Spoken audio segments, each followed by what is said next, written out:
ప్రస్తుతం ఇటు టాలీవుడ్లో నుంచి అటు బాలీవుడ్ వరకు ప్రేక్షకుల్లో క్రేజ్ ఉన్న కథానాయిక రష్మిక.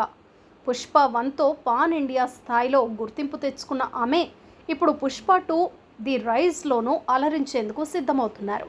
స్టార్ హీరోయిన్గా కొనసాగుతున్న ఆమెకు కెరియర్ తొలినాళ్లలో అవకాశాలేవి అంత సులభంగా రాలేదట.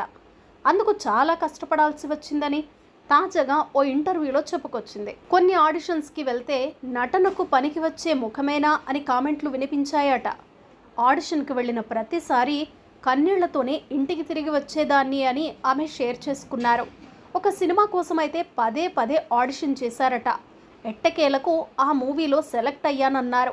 2-3 నెలల పాటు ఆ సినిమాకు సంబంధించిన వర్క్షాప్స్ జరిగాయట. ఆ తర్వాత కొద్ది రోజులకే ఆ ప్రాజెక్ట్ రద్దయిందని, ఆ తర్వాత దాదాపు 25 ఆడిషన్స్లో రిజెక్ట్ చేశారట.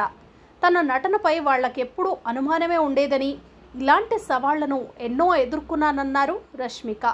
అయితే ఎప్పుడూ వెనక్కి తగ్గాలనుకోలేదన్నారు.